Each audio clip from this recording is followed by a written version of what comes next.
How to change your Deezer account name.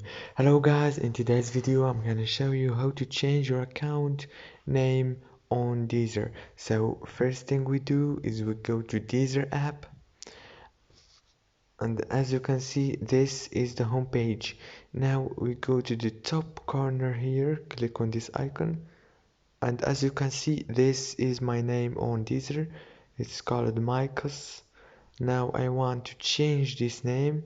What you have to do is click on account management and then click on your name like this, and you can change it from here like this.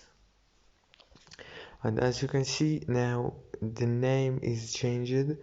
Hope this video was helpful for you. Don't forget to like and subscribe if this video was helpful.